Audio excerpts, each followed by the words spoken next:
Special intensive রিভিশনকে পিছিয়ে দেওয়ার জন্য একেবারে মরিয়া নবান্ন মমতা বন্দ্যোপাধ্যায় ভোটের জুজু দেখিয়ে এনআরসির জুজু দেখিয়ে ভোটের নোংরা খেলায় তিনি নেমেছেন। স্যার হবেই বাংলায়, ইলেকশন কমিশন একেবারে বদ্ধপরিকর যে স্যার বাংলায় হবেই। সরকারিভাবে রাজ্যের তরফ থেকে নির্বাচন কমিশনকে চিঠি দেওয়া হলো, একেবারে নির্বাচন কমিশন ও রাজ্য সম্মুখ সমরে। সিএন ডিজিটাল আপনাদের স্বাগত। আপনারা দেখছেন ইনসাইট, আর আমি আপনাদের সঙ্গে রয়েছি মণি ভট্টাচার্য। বাংলায় স্যার হবে কি না এবং বাংলায় স্যার হলে কি প্রেক্ষাপট বদলে যাবে তা নিয়ে আমি বহুবার আলোচনা করেছি, বিস্তারিত বলেছি। স্যার হলে কি করণীয়, স্যারে কি কি নথিপত্র লাগতে পারে, যদিও এখনো অবধি কোনো নির্দেশিকা বাংলার ক্ষেত্রে নির্বাচন কমিশন দেয়নি। কিন্তু এই গোটা প্রেক্ষাপট যত সময় এগোচ্ছে একটা ভিনধর্মী অর্থাৎ একটা অন্য ধরনের রাজনৈতিক প্রেক্ষাপট বাংলায় পরিবর্তন হচ্ছে। কি পরিবর্তন এবং বাংলায় যে প্রেক্ষাপট পরিবর্তনের আভাস আমি দিয়েছিলাম তার সঙ্গে মিলছে কিনা আপনারা একটু মিলিয়ে দেখবেন।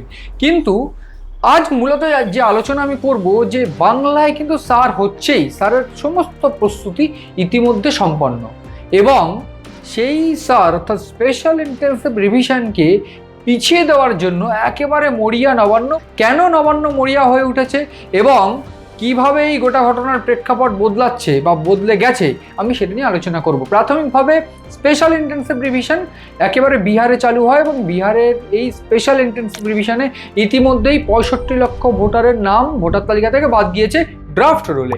ফাইনাল রোলে সেই সংখ্যাটা কমবে না বাড়বে সেই দিকে একেবারে আমরা তাকিয়ে আছি। কিন্তু পশ্চিমবঙ্গের ক্ষেত্রে এই সংখ্যাটা একেবারে দ্বিগুণ কি তিনগুণ হতে পারে বলে কিন্তু বিরোধীদের তরফ থেকে একেবারে পরিষ্কার হুঙ্কার বা হুঁশিয়ারি তারা দিচ্ছিলেন।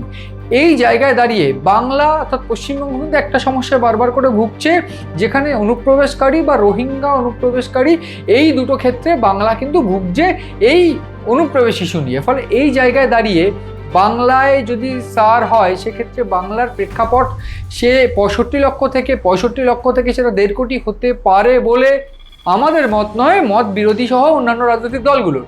কিন্তু বাংলায় স্যার যে হচ্ছেই এইটার গ্যারান্টি কে দিচ্ছিল?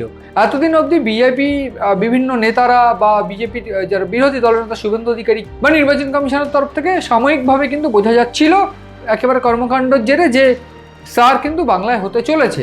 আমরা দেখেছিলাম সম্প্রতি 11টি জেলার যে তালিকা অর্থাৎ 2002 সালের যে তালিকা, ভোটার লিস্ট তালিকা ইতিমধ্যে নির্বাচন কমিশন দিয়ে দিয়েছে, এবং 2002 সালের যে তালিকা সেই 11টি জেলার সহ এইবার সেই জেলা মোট 20টি জেলার কিন্তু স্পেশাল ইন্টেন্সিভ রিভিশন 2002-এর যে লিস্ট সেটা ইতিমধ্যে দেওয়া হয়ে গিয়েছে। কিছু কিছু জেলা বাদ রয়েছে, কিছু কিছু বিধানসভা বাদ রয়েছে। তার মধ্যে 284টি বিধানসভায় 130টি বিধানসভার কিন্তু ডিটেলস বা যারা রয়েছে ভোটার লিস্টের নাম বা ভোটার লিস্ট কেন্দ্রগুলোর সমস্ত তালিকা কিন্তু তারা দিয়ে দিয়েছে। 2002 সালের কথা বলছি। প্রাথমিকভাবে 2002 সালে যাদের নাম রয়েছে প্রাথমিকভাবে তাদের কিন্তু আর কোনো কাগজ দেখানোর প্রয়োজন পড়বে না। এইবারেই মজা যে 2002 সালের যে লিস্ট, ভোটার লিস্ট কেন নির্বাচন কমিশন দিচ্ছে? প্রাথমিকভাবে মনে করা হচ্ছে যে এই প্রসেস যেটা কিন্তু বিহারেও হয়েছিল, যেটা পশ্চিমবঙ্গে হতে চলেছে, যে ইতিমধ্যেই এই যে লিস্ট সেই লিস্ট দিয়ে সেই লিস্ট একেবারে ডাউনলোড করে সেই লিস্ট কিন্তু তাদেরকে নিয়ে নিতে হবে, এবং এইটাই কিন্তু স্যার শুরু হওয়ার একেবারে অন্যতম কঠিন বা অন্যতম শেষ প্রক্রিয়া বলা ভালো। তার কারণ ইয়ারও বা এই স্যারের সঙ্গে যারা যুক্ত থাকবেন বা ভোটার লিস্টের সঙ্গে যারা যুক্ত থাকবেন, ভোটার নির্বাচনী তালিকায় যারা কাজ করতে যুক্ত থাকবেন, তাদের অন্য যে ট্রেনিংগুলো সেই ট্রেনিং ইতিমধ্যে সম্পন্ন হয়ে গিয়েছে, এবং নির্বাচন কমিশন বা সিইওর তরফ থেকে, রাজ্য নির্বাচন কমিশনের সিইওর তরফ থেকে পরিষ্কার করে জানিয়ে দেওয়া হয়েছিল জাতীয় নির্বাচন কমিশনকে যে আমরা কিন্তু এইবার প্রস্তুত। অর্থাৎ গতকালকার আমি বিষয়টা বলছি যে তারা কিন্তু পরিষ্কার করে জানিয়ে দিয়েছিল যে আমরা প্রস্তুত। এই জায়গায় ভারত বা বাংলার যে পার্থক্যটা রয়েছে একেবারে সূক্ষ্ম কিন্তু একেবারে মহাপ্রকট পার্থক্য, যে বাংলা কিন্তু অনেক আগে এগিয়ে থাকে, অনেক আগে এগিয়ে ভাবে, এবং গোটা ভারতের রাজনীতি, গোটা ভারতের যে রাজনীতি সেই রাজনীতি কিন্তু পশ্চিমবঙ্গের রাজনীতির সঙ্গে একটু পার্থক্য বরাবর ছিল, বর্তমানেও আছে। কেন আমি বলছি এই কথা? তার কারণ বাংলা ভাষা স্যার হওয়া থেকে শুরু করে বিভিন্ন ক্ষেত্রে যারা বাংলা বলছে তাদেরকে আটক করা, গ্রেফতার করা, তাদেরকে পুশব্যাক করা, এই সংক্রান্ত অভিযোগ মহারাষ্ট্র, মুম্বাই, দিল্লি কিংবা আসাম থেকেও আসছে। এইখানে দাঁড়িয়েই প্রেক্ষাপট চেঞ্জ হতে শুরু করেছে। নরেন্দ্র মোদী বা যারা বিজেপির নেতারা রয়েছেন তারা পরিষ্কার করে বলছেন যে রোহিঙ্গা অনুপ্রবেশকারীদের তাড়াতে হবে, রোহিঙ্গা অনুপ্রবেশকারীদের ভোটার লিস্ট থেকে বার করতে হবে। এইখানে পশ্চিমবঙ্গের দাবি, যারা ভোট দিয়েছে, যারা বাংলা বলছে, তাদের কাউকে তাড়ানো যাবে না। এমনকি মমতা বন্দ্যোপাধ্যায় ইতিমধ্যেই বিভিন্ন জেলা সফর থেকে পরিষ্কার করে বার্তা দিচ্ছেন বা দিয়েছেন, আমরা না থাকলে, অর্থাৎ তৃণমূল না থাকলে এনআরসিতে পাঠিয়ে দেওয়া হবে, এনআরসি করে ডিটেনশনে পাঠিয়ে দেওয়া হবে, ঠিক আসামের মতন। এর প্রসঙ্গে আমি বলে রাখি, হিমন্ত বিশ্ব শর্মা অর্থাৎ আসামের মুখ্যমন্ত্রী যিনি রয়েছেন, তিনিও কিন্তু পরিষ্কার করে মমতা বন্দ্যোপাধ্যায়কে কটাক্ষ করছেন। মমতা বন্দ্যোপাধ্যায়কে কটাক্ষ করে তিনি বলছেন, মমতা বন্দ্যোপাধ্যায় ভোটের জুজু দেখিয়ে, এনআরসির জুজু দেখিয়ে ভোটের নোংরা খেলায় তিনি নেমেছেন, সার হবেই বাংলায়।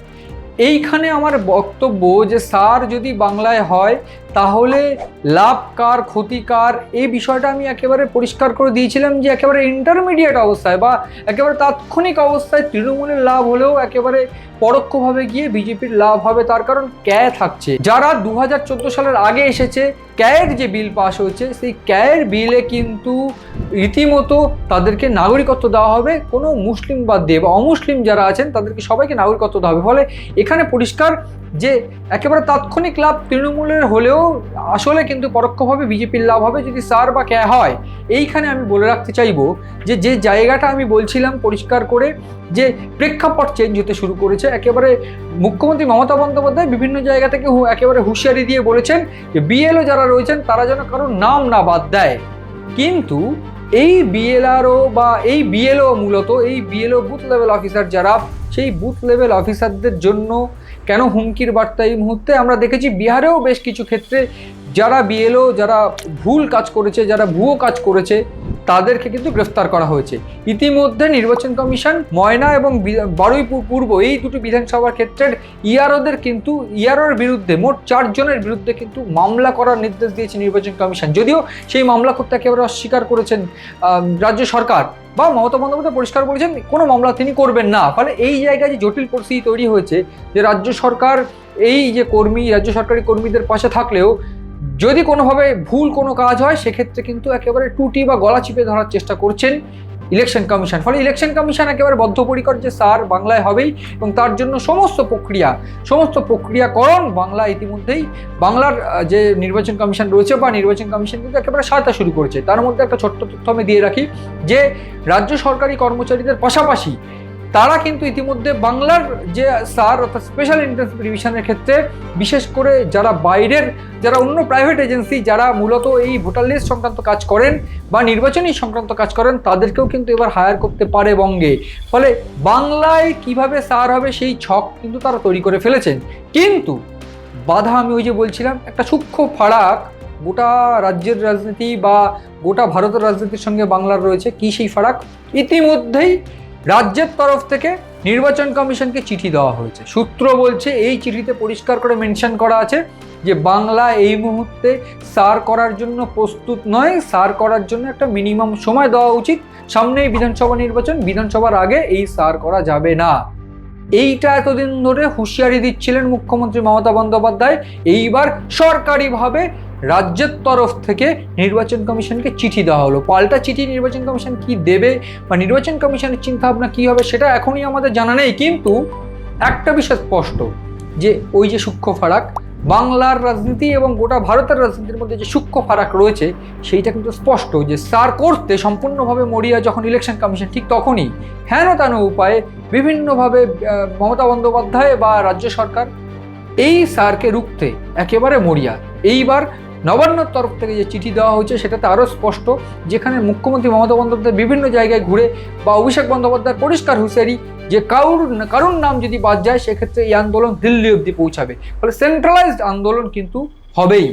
এই বার্তা স্পষ্ট যখন, ঠিক তখনই নবান্নর তরফ থেকে এই চিঠি আরও একটু ঝাঁজ বাড়িয়ে দেবে এই আন্দোলনের। এবং পাশাপাশি এই যে 11টা জেলা থেকে 20টি জেলার যে তথ্য, যে 20টি জেলার 2002 সালের যে নির্বাচন যে তালিকা, নির্বাচনী যে তালিকা, সেই তালিকা নির্বাচন কমিশনের সাইটে প্রকাশ করা, এই দুটো ইকুইভ্যালেন্ট করলে যেটা দেখা যাবে একেবারে নির্বাচন কমিশন ও রাজ্য সম্মুখ সমরে। ফলে একটা বিষয় আরও একটু পরিষ্কার হয়ে গেল যে এই গোটা রাজ্যে বাংলা সংবাদ মাধ্যমে যারা জড়িত বা বাংলা সংবাদ মাধ্যমের সঙ্গে যারা যুক্ত, তাদের জন্য মুখরোচক দিন আসছে।